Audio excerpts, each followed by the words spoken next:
This is WPSL Port St. Lucie, the talk of the Treasure Coast.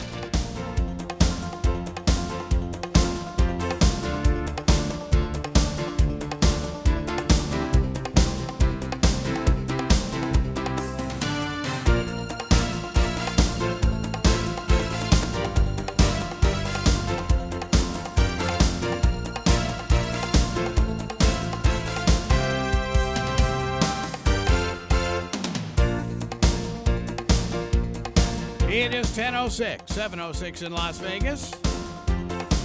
Time for Money Info, brought to you by Princeton Research with Mike King in Las Vegas and Charles Moscowitz in Boston.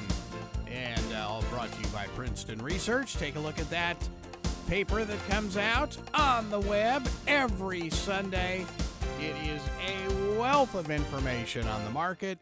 And it's PrincetonResearch.com. Good morning, guys. How are you? Good morning. Thank you very much. Hey, well, dare I even ask, are you getting belted in Las Vegas weather-wise, Michael? I know Southern California is like a mess. Well, the sun's out today. Okay. It's hard to keep the clouds. The clouds really don't conjugate very much in Las Vegas. It's pretty clear, very sunny. All right. Usually sunny. That sounds great. Well, we had some clouds the first couple days. Uh-huh. We had some clouds on Monday and then early to this morning, early. But now they're going away.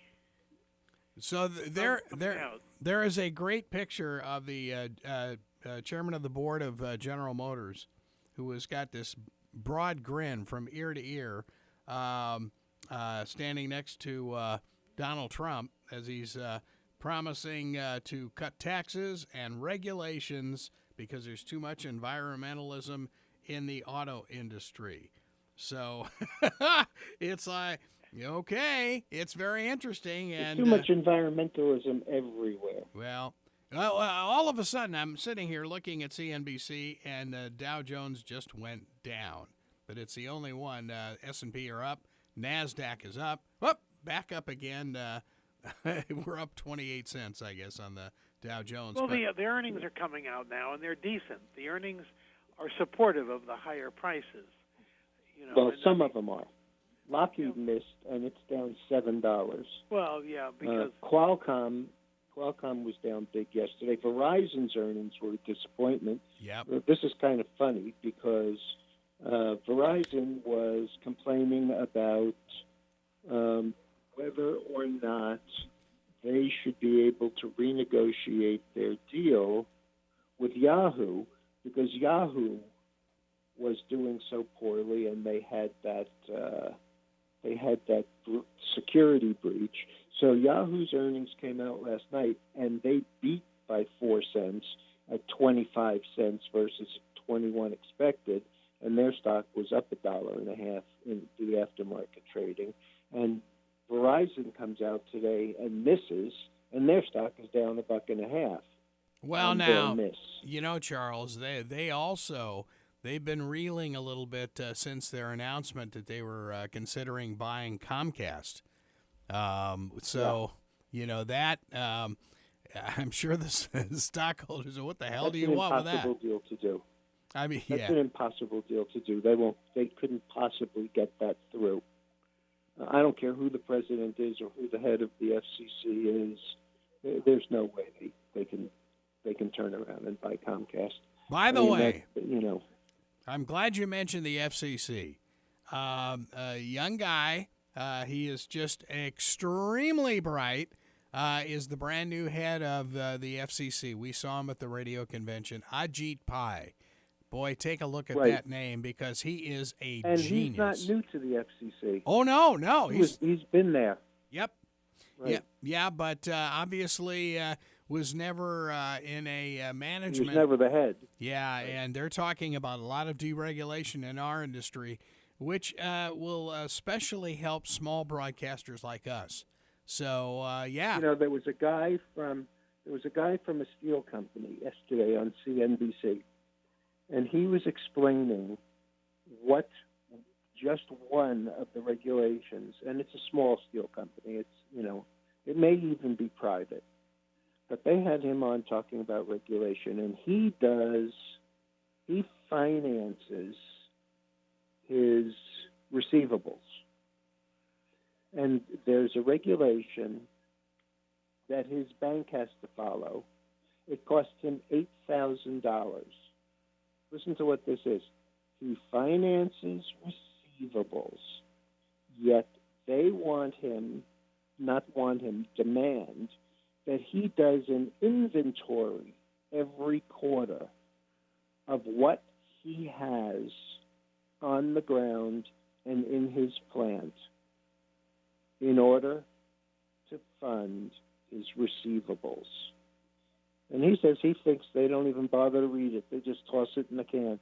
So he's spending $32,000 a year to finance receivables so that he can have to literally do an inventory that has absolutely nothing to do with his financing needs. Wow, that's amazing. Well, I know, Charles, you and Mike have talked about this little-known area of West Texas. You've been on, Mike, maybe 12, 15 years here at WPSL, I think, at the Permian Basin, which, there was a huge article on the Permian Basin over the weekend. I don't know if you guys caught it on Market Watch, but, that it says one Texas oil and gas area will now have as many rigs as the rest of the United States combined. Permian Basin. Right. Wow. Sure. Yeah. And by the way, Baker Hughes at the end of last week, they put out the rig count. Rig count was up 29, which is a pretty substantial jump. We publish that in the market letter every week. That's cool. Oh, good. Okay. For some reason I missed that. Okay. That's really good to know. Yeah. Wow. Well, the rig count is published every week. It's in the bottom of page 6. Okay. Wow. It's updated every week. Well, and we mentioned on the air too about this newsletter that it's so important, and it runs anywhere 18, 19 pages a week, but boy, it is 20 pages. 20. Okay, it's so valuable. I mean, it really is, and even to folks who are neophytes like me, boy, I'll tell you, you learn a lot. You really. And we're not killing any trees to put it out. Yeah, that's right. Could be 40 pages. We're still not killing any trees. Yeah. Well, then what's your time worth then, Ed Charles? Come on. Well, yeah. But what do you guys think? I mean, I was watching some guy on Bloomberg, some corporate guy who was talking about a 50,000 Dow, and I'm going, what? We haven't even hit 20 yet, but who knows? Well, we will. We're holding very well. Yeah. The policies so far from the new administration are really improving employment and from a high level. So there's going to be a shortage of jobs and higher wages. More income has to happen. Mm-hmm. Mm-hmm. Yep. Well, and what intrigues me is the enthusiasm surrounding if you want to call it high-end manufacturing. I know even our local IRSC here is going to be building a huge high-tech manufacturing center on the main campus. And, and that's where we're all going. I mean, it all fits into what they've got going with all these whiz-bang lasers and photonics and stuff like that. I mean, that's our future. That's solid. Wow. Yeah. So let me just go over some of the positions that we have. Yes. Options account. Do so. We are long Mosaic, which is a $32 stock. We're long the February 32 calls at 92 cents. They're trading right now at $1.42. $1.47. All right. Who's Mosaic? Wrong. Mosaic is a fertilizer maker. Chemical, and they produce phosphate. Chemicals, right. Okay. Mine phosphate as well. And we're also long Harley Davidson, and we don't have to discuss what they make, but we're long the 60 calls from last week at $1.39. They're currently trading at $2. And we're also long Kellogg, which Mike pointed out to me over the weekend. It went down a little on Monday, and we bought the calls at 75 cents. That was the limit order in the market letter. They are now trading at 90 cents, and their bid there offered at $1. And one stock, I almost hesitate to mention it because it's not something that we would normally recommend because of the price of it and the volatility involved. But we've had somebody on twice, I believe. Protokinetics, PKTX. Oh, yeah. Yeah. And they are actually going to, it's been announced that they're going to start human trials for a method of delivering islet cells for that purpose. And so they made the announcement last week. The stock, the last time we had anybody on was about 6 cents. It started this week at around 8 cents and is currently 14.3.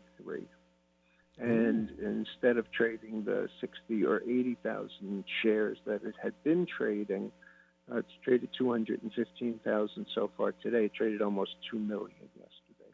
Wow. So, we're just waiting for, this is one of those little ones that, as we have discussed for the past 2 years, this is the way that pharma grows now. They keep their eye on little companies that are interested in an area that they are interested in. They don't spend the money on R&D, but when somebody gets, positive results in an area that they're interested in, they just buy them. So this company right now has 200 million shares at 14 cents, so it's essentially a $30 million company. So they don't have to spend any money on R&D, and if they're successful in this trial, somebody will gobble them up. Or they'll partner with somebody in order to be able to finance their growth. Either way, it's kind of interesting. Again, that is not a recommendation to buy the stock. It's all over the place. Yesterday it went from 10 to 18 cents and then back to 7 cents and then closed at 13.5 cents. So this is not for the weak of heart. I mean, if you owned it at yes. 5 or 6 cents when we first had them on, that's one thing, but I certainly don't recommend buying it up here at 14 cents. And there is no 17B because we don't work for them.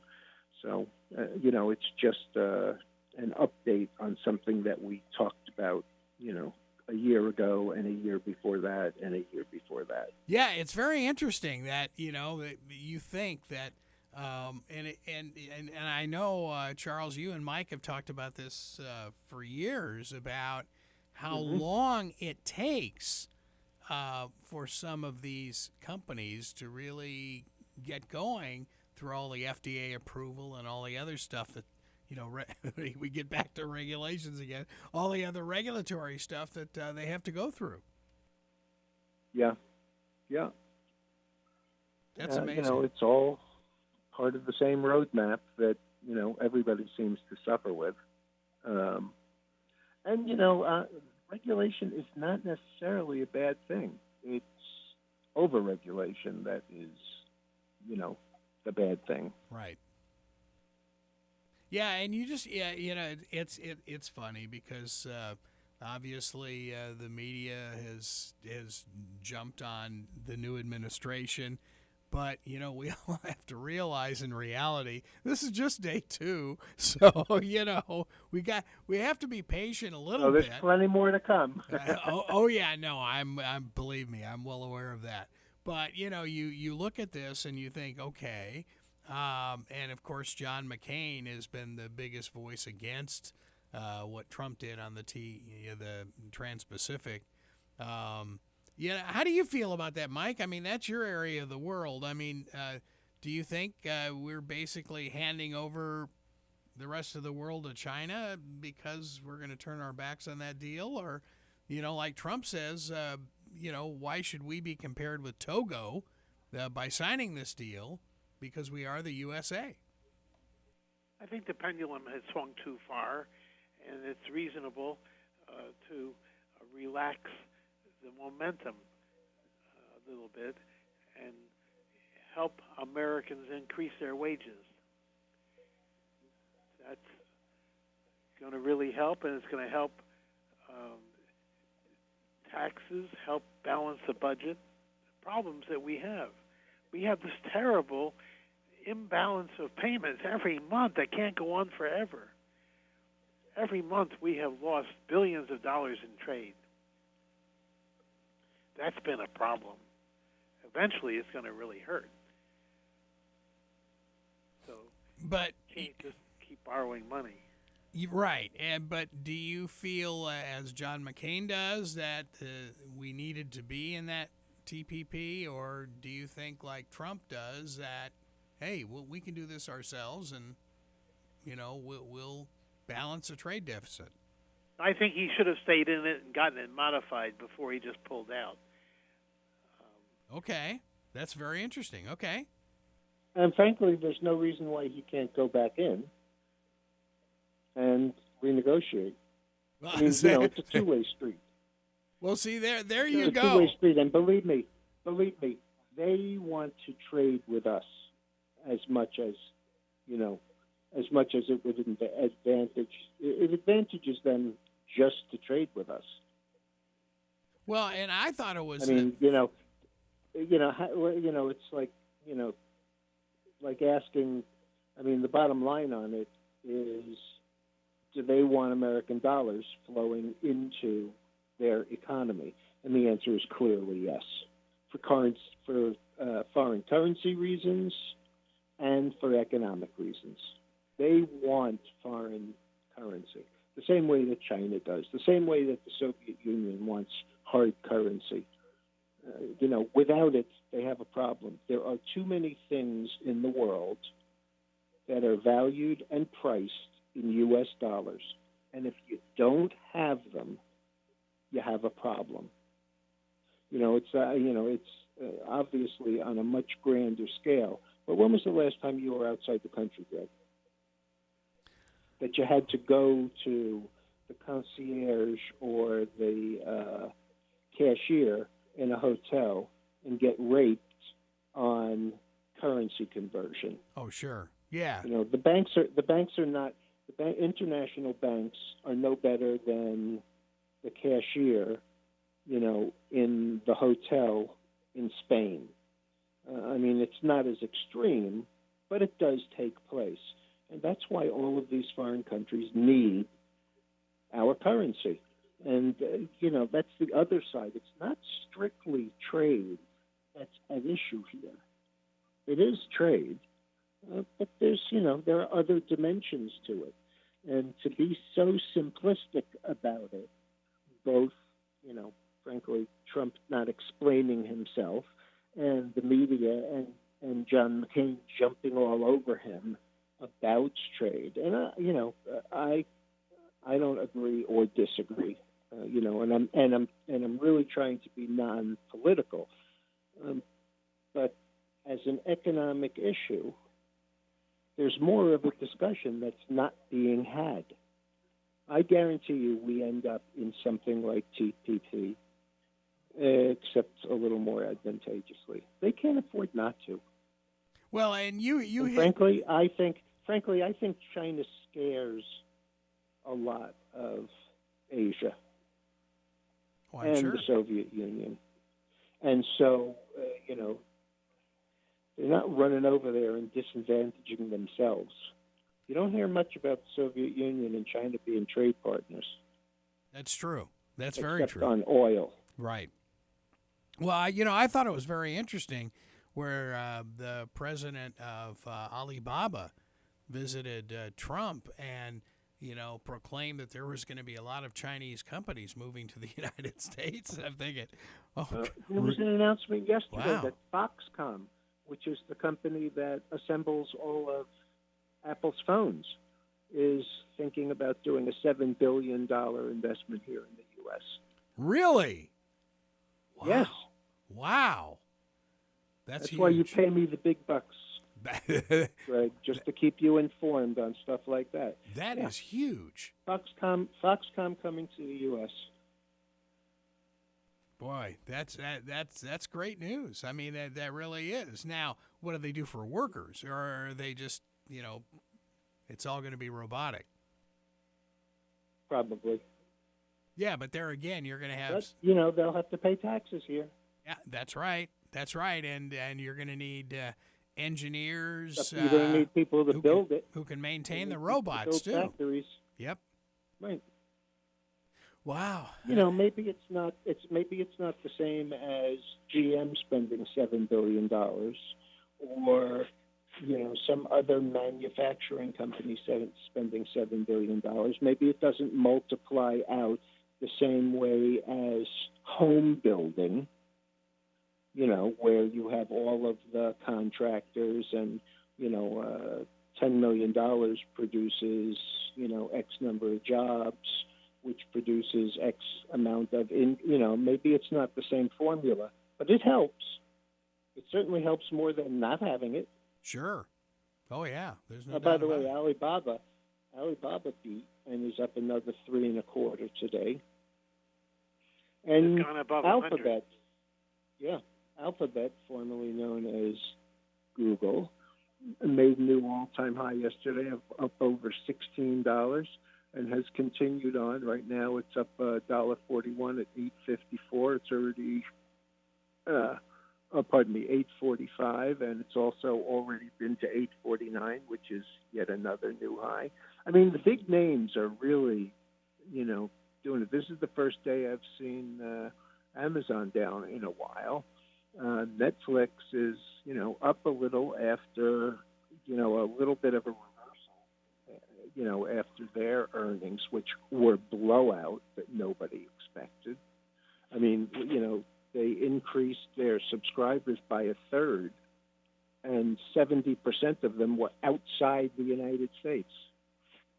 Yeah, not a surprise. Well, it's funny. Yeah. You see ESPN contracting. Of course, that's all Right. over that whole cable a la carte thing. And then you see this all coming together for Netflix. It's like they're off the charts. I mean, they're just really growing. And everybody poo-pooed the deal that Tesla made, and here's Tesla, at $250, up $30 in the last week and a half. Wow.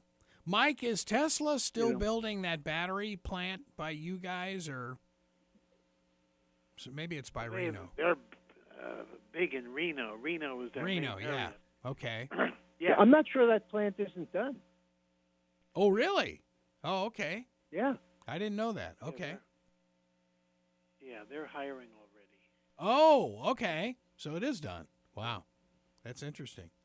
Interesting stuff. They haven't notified me that my $1,000 deposit is ready, that they're ready to deliver that car to me.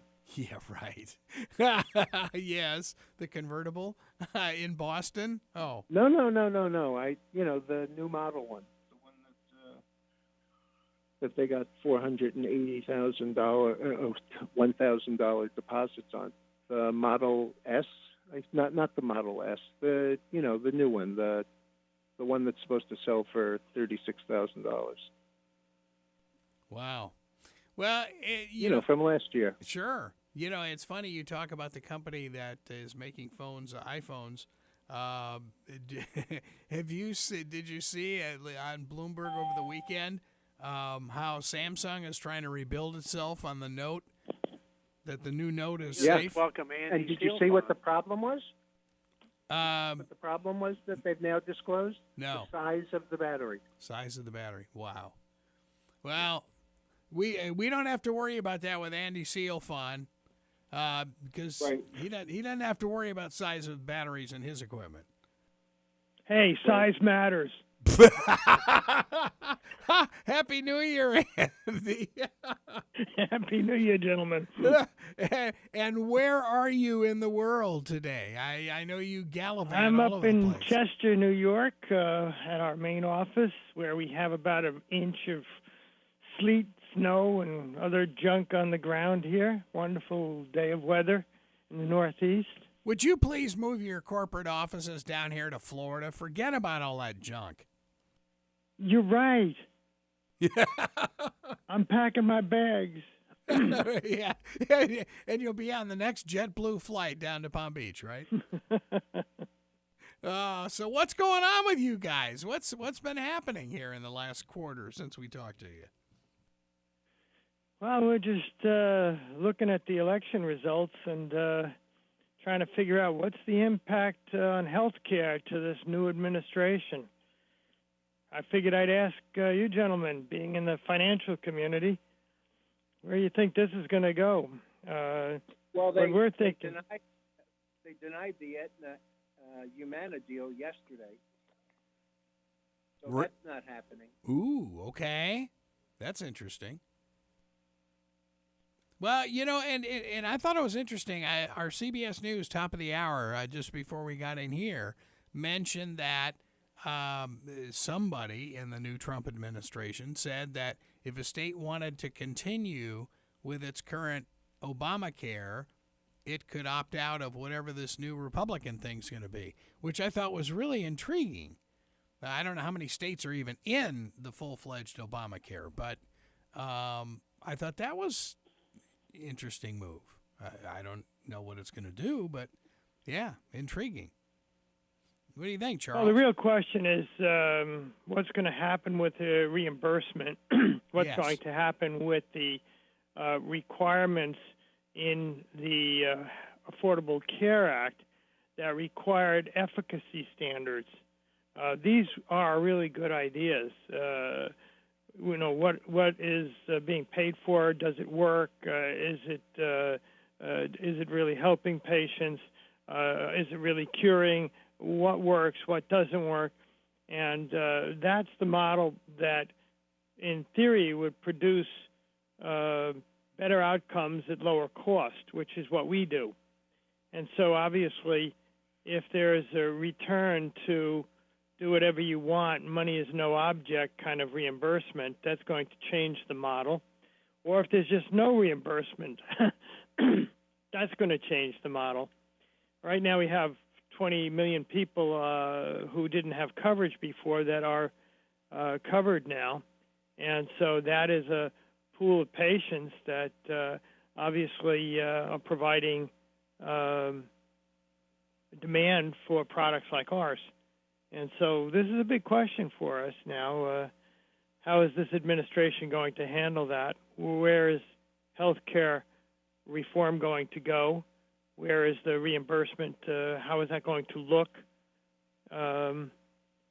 It's not very clear at this point. So people are asking me for my opinion, and it's a really hard opinion to give because it's not clear where Trump is going, where the Republicans are going, whether they're going in the same bus or not.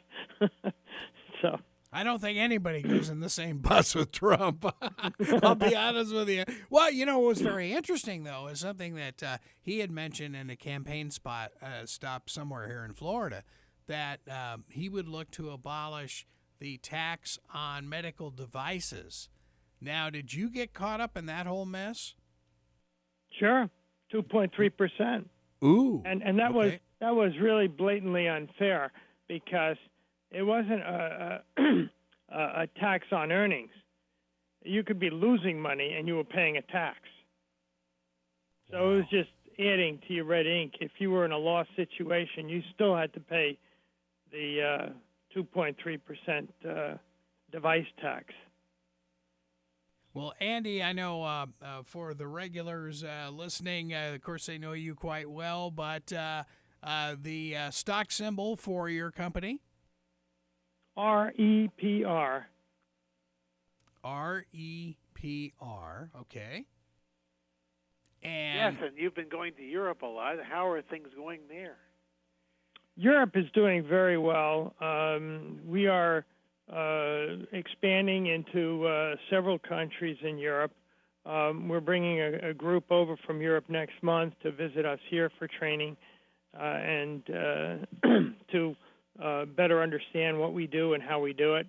We have a great relationship with a new distributor in Germany who has very much our philosophy of really doing a great job for the patients and then let things happen. And I think that's a great model. I think that's a great ethical model and it's a great business model. If we do a good job, we're recognized for the performance, for the safety, for the health benefits. Our kind of products will find an attractive reception, and we think we're going to do very well with a partner who has the same philosophy that we have. As you probably already know, the Freedom 60 is very well accepted for a range of infusions. We do very well on the immunoglobulin infusions for primary immune deficiency. Our product has a proven track record over 10 years in this area, and we were the first to really provide a meaningful solution to this. It's part of our company's philosophy, RMS Medical Products, that we provide everything to optimize a patient outcome.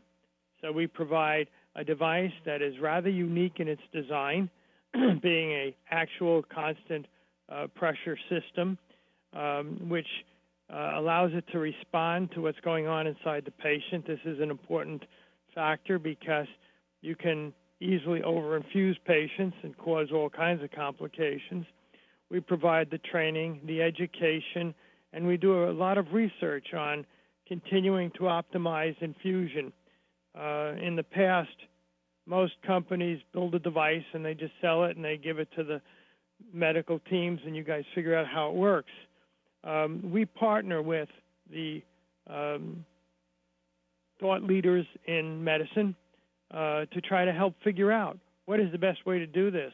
And we constantly optimize every patient's infusion so that it can get better and better, less and less problems, greater and greater efficacy, better and better lifestyle. And so, it's an indirect way of saying that we have a lot to offer patients, and it fits into being very affordable. And that circles back to that affordable health care business, because what we offer is very affordable right from the get-go, but also because we're trying to optimize the patient's health. And it turns out a healthy patient happens to be the lowest cost patient because you're not going back to the emergency room, you're not being readmitted into a hospital, you're not sick. And so doing it right not only is wonderful for a patient's lifestyle, but it's also superb for controlling cost. And so that's our question. If our reimbursement system needs to control cost, then we offer a wonderful opportunity to provide better treatment at a lower cost. Can I sign you guys up? Yeah, Got it. you got that right, boy. It's amazing. But Andy, once again, I think the big thing with RMS Medical is the fact that your devices are, perfect. As we well know. I mean, we had this big storm that came through down here, which is now heading up Charles's way, and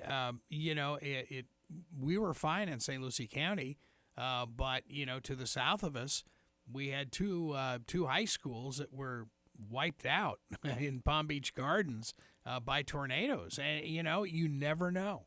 You just don't know. But in situations like in Still, with 1,500 or 1,800 homes without power, it doesn't seem like much in Palm Beach. The fact is that, if those people needed that type of equipment that you have, you could obviously fill a bill because you don't need power. That's correct. I think the big thing is, again, for newcomers, tell us what you have. What is your inventory at RMS Medical? Well, we sell a product line called the Freedom 60 infusion system. We manufacture that here in Chester, New York, along with the ancillary supplies. To use the Freedom 60 system, you need to have a flow control tubing set, precision matched to the performance of the pump. And we also manufacture the infusion set needles.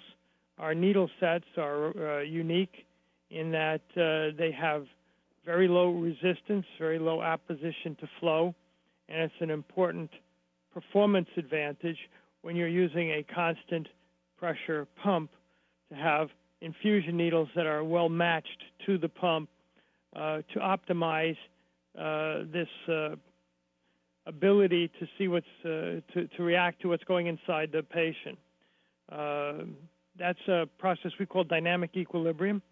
This is a very powerful feature of the device, and our needles facilitate that by the type of consistent performance that we build into each needle.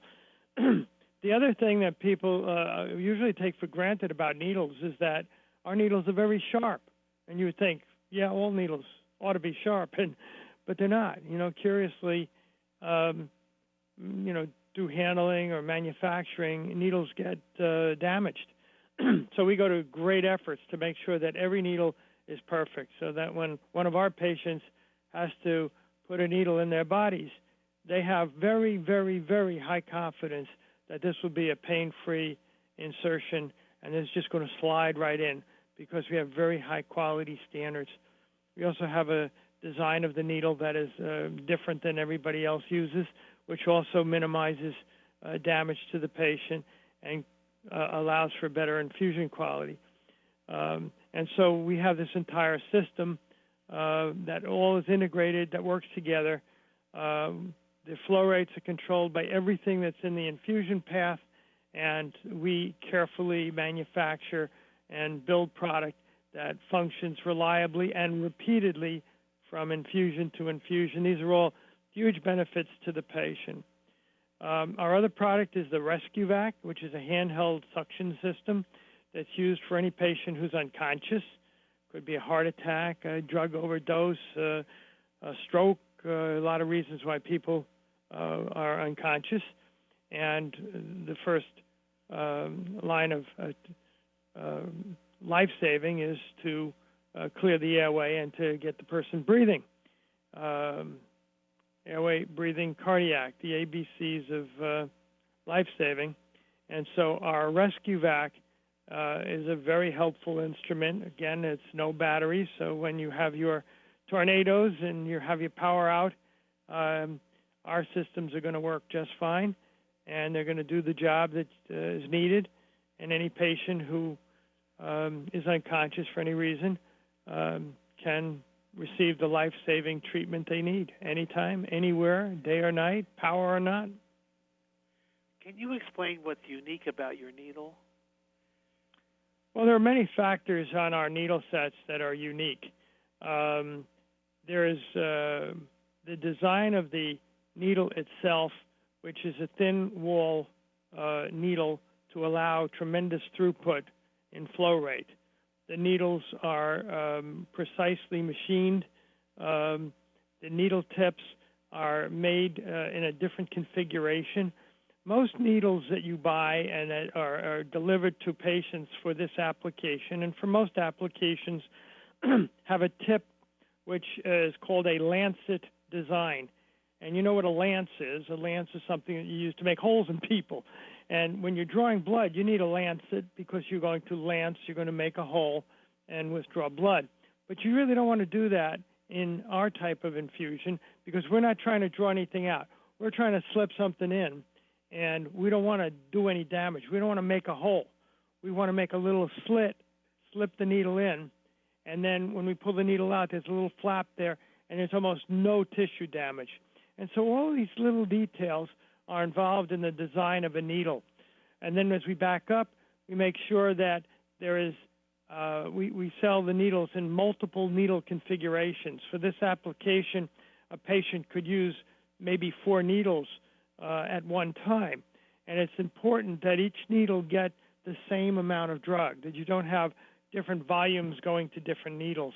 And so these are all parameters. They're highly technical, and I'm sure I'm boring half your oh, no, it's not boring. audience. But, all these parameters are essential to create a product that does a great job each and every time it's used. The biggest advantage of our needles from the patient viewpoint is it doesn't hurt when it goes in, and it gives them the same performance every time. And that's important because patients do change. There are other issues going on inside a patient, and you now know that anything that is happening is just you.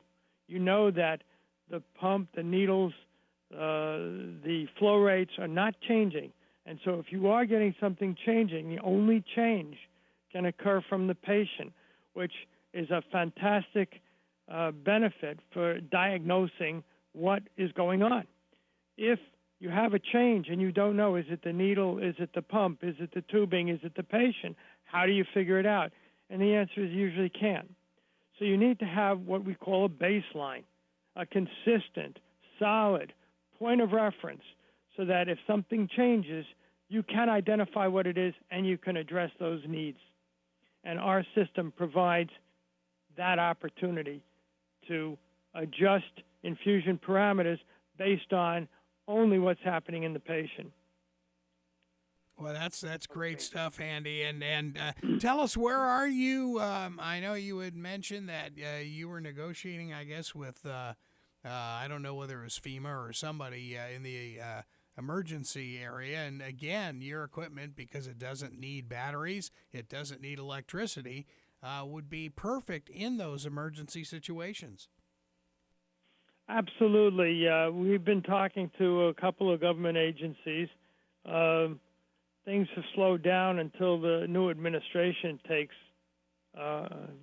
effect. Sure. They haven't really made their presence known yet in the lower levels that we deal with.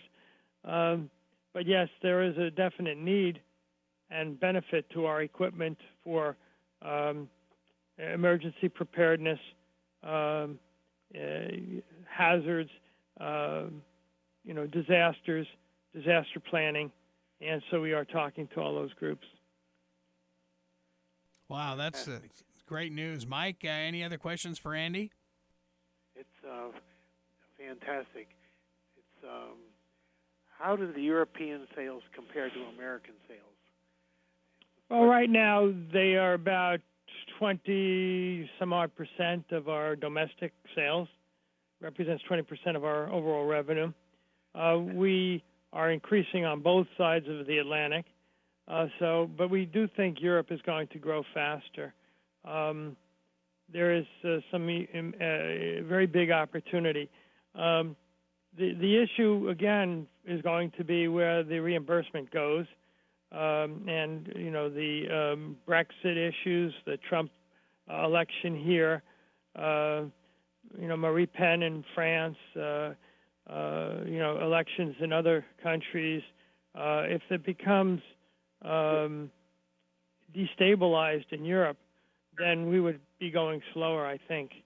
But, this is not an RMS issue. This is a global issue of instability, and if this rash of nationalism becomes dominant, it could affect the ability of the countries to move their progress along as rapidly as they need and as we're ready to do.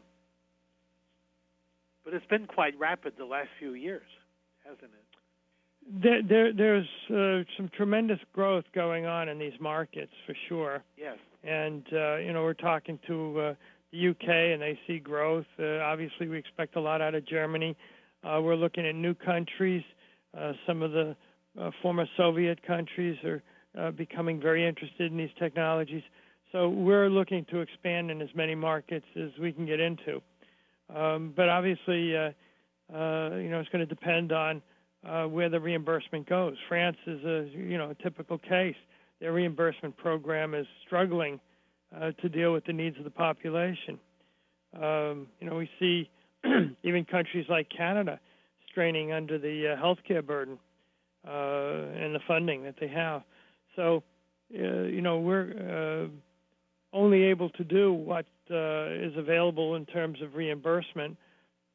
Patients are not going to be able to pay for this treatment. This treatment is very expensive, having nothing to do with us. These drugs are very expensive. Typical. Like how much do they cost? It's $3,000 a dose for a patient in that range. So, patients who are getting frequent doses, this is a very expensive proposition, and we're the blip at the end of that. I mean, you're putting in these drugs run about $100 a gram, $130 a gram. Typical dose is probably 10 grams a week for patients. So you're looking at $1,500, $2,000 just for the drug, and then our contribution, that's a very small amount. So the point is the patient needs to have some kind of health care reimbursement or insurance to be able to afford this therapy for the rest of their lives. Oh, my God. Wow, that's staggering costs when you start thinking about stuff like that. Your growth, you mentioned Europe, you expected to grow quickly. You've had tremendous success in the Scandinavian countries. Is there can you put your finger on that and see why that has exploded the way it has? Well, there's a doctor in Sweden, Dr. Ann Gardoff, who started doing this treatment subcutaneously in the early 90s. And so she is their secret weapon. And the Scandinavian countries learned very quickly that this was much better for the patient, fewer side effects, and they had somebody brilliant right in their midst showing them the way. And so if you look at the demographics, starting in Sweden, moving quickly into Denmark and Finland and even Norway, subcutaneous administration became the de facto standard. And it's something like 80 or 90% of all immune patients are on that protocol. When you get to countries like Italy, it's maybe 5% of the patients on subcutaneous protocol. 95% are still going into a hospital and getting an intravenous administration and suffering all of the side effects and debilitating side reactions from an intravenous administration. So these countries saw the light early, and we came along with a better methodology, and they were used to the process, and they could quickly determine that what we were offering them was something of huge benefit and significance. Since they are the experts and they have been doing it the longest and have the most experience, they were very ready to adopt a system that had these proven benefits and that they've determined for themselves these benefits of our system. Boy, that's an amazing story. We gotta get Italy going though. Well, that's maybe. Well, we're working on it. We have a new addition to our staff from Italy. He lives in Italy, and we think we will crack that market a lot faster now with Sabino Lodis on board, and he's our sales manager for all of Europe. He's a very experienced and talented sales and marketing executive. That sounds amazing, Andy. Well, Andy Sealfon, CEO at RMS Medical up in beautiful downtown Chester, New York. Hey, you be well, and watch out for all that ice and snow and all the other stuff up there. Thank you much, and everybody do have a happy and glorious New Year. Thank you for having me on. You bet. Okay, all right. And Michael, I think we have some legalities here with that's a great RMS. Oh, yeah. RMS symbol is REPR, and we get paid to do investor relations and have been doing it for 10 years. And think a lot of this company. I think it has a great future. Okay, by the way, I put out a text to sell half of the Mosaic calls at $1.55 or better. They have not traded yet and are currently $1.65 bid, offered at $1.67. Those cost us 92 cents.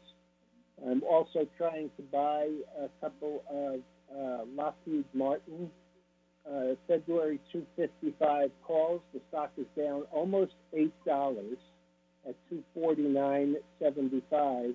Those options are trading at $220. That's a day order only, just in case it gets flushed down one more time. I kind of like the stock. We've traded it successfully from the long side 4 or 5 times. That was an earnings report that the street didn't like, and frankly, I think defense is an interesting place to be.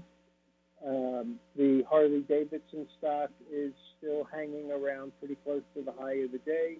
Those options that we paid $1.39 for are still trading at $2, and the Kellogg calls are trading at 90 cents. We paid 75 cents for those yesterday, and that trade was not a text. That was in the market letter on page 2 for everybody to see, and there was no issue at all in buying those yesterday. It's a great company, and as I said, Mike pointed it out to me. It's defensive, so in case the market does not continue up, everybody eats breakfast tomorrow, and it's right near its 200-day moving average, so technically it looks okay, and fundamentally it's a great deal. And so that's where we are. The Dow is up about 34, NASDAQ is up about 13, and the S&P is up $4.50. Okay, and Mike, you guys own a little bit of RMS Medical, is that correct? I do personally. Uh-huh. I've been a shareholder for 10 years, for many years since inception. I do not. I think it's very cheap. Okay, Charles. Yep. Yep. And by the way, the MOS calls are now $1.70 bid without a trade. And So MOS, like I might add, is very cheap relative to its history. Right. So, but what I'm trying to do is, it's been here a couple of times, I'm trying to sell these, even though it's not at the 100% rule, so that I can ignore the 100% rule if the stock continues to move higher. Okay. All right, Charles. Well, good job, guys. Of course, friend of the show, Andy Sealfon. Boy, it just keeps growing. RMS Medical. What a company, huh? Boy, are they needed. We'll be back next week with Money Info, brought to you by Princeton Research. Don't forget that newsletter. Comes out every Sunday. Subscribe to it. This is WPSL, Port St. Lucie. Talking the Treasure Coast.